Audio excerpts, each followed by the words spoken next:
Hello friends, and welcome back to the garage. We have had a question about how to remove the indicator bulbs and the headlight bulb on the Suzuki Address 110. So that's what we're going to look at today.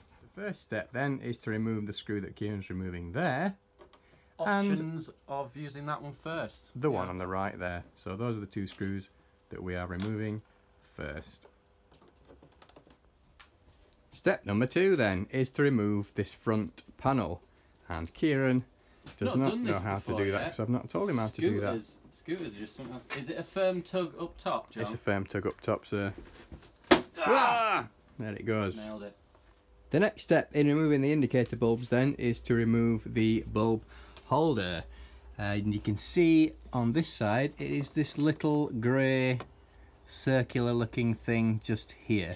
There is obviously another one over here hidden by all this wiring, so that's going to be quite difficult. So I'm going to demonstrate on this side, which is slightly less difficult. So the idea with this is that you turn it in a counterclockwise direction for 1/4 of a turn.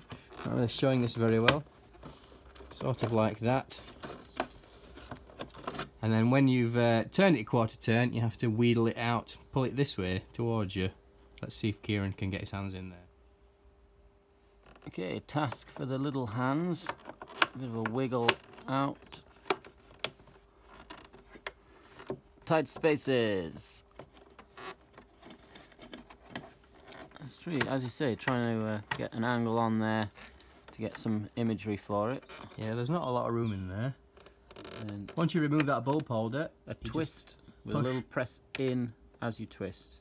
Push and twist, and obviously refitting it is just the opposite.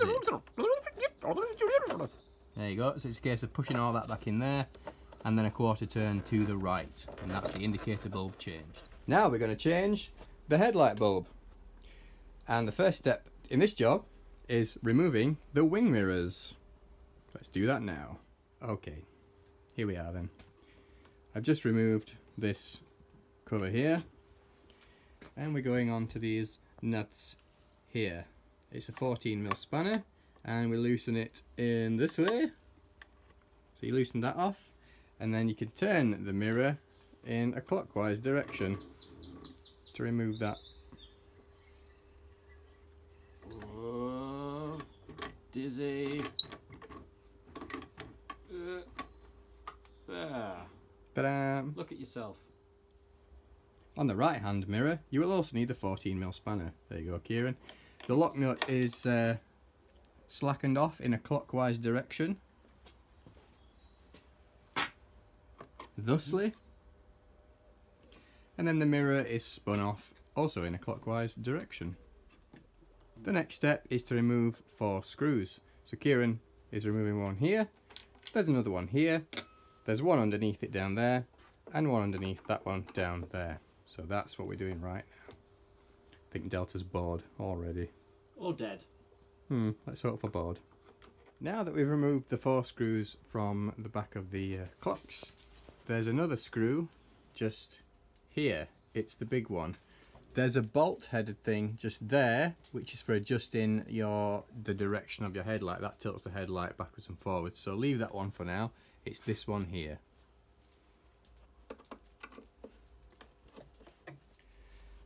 The next step is to remove the headlight and the plastic assembly. These little extender things for the mirrors are in the way, so we're going to remove those. That's a 14mm socket that's just gone on there, and they both turn in the standard anti-clockwise direction to unfasten them. The mirror extensions have now been removed, which means the front bit of plastic along with the headlight can all be pulled forward. Come and have a look in here. Yes, what does that reveal, Kieran? Well, we've got the back of that headlight, which looks to be just a simple press fit scenario. There it is. There's a rubber piece which will need to come off. Yep. This is what the back of the headlight looks like then. This is the bulb itself, and it's held in place with this little wire piece here that's spring loaded. So you have to push that in and down, and that should release the headlight. So Kieran's going to have a go. There we go. Once that's out of the way, you can just pull the bulb out which looks like that. And replacing it is just the opposite of what we've done to remove it. So you have to get the bulb in there, line that up, make sure that's nicely fitted, bring the spring round, pop that under, and there you go. So it's a case of putting the rubber round and the plug back on, and then all the screws back in until you're back where you started. The wing mirrors are back on, those screws are back in, the silver screw that was under there is back in, and now it's time for the front panel. So that just places there and sort of slides upwards in that direction. So push up and forwards, there we go, and then put the two screws back in that we took out at the beginning. Oh, now you show up. And that, dear friends, is how you change the indicator bulbs and the headlight bulb on the Suzuki Address 110. We hope that was helpful. We shall see you next time.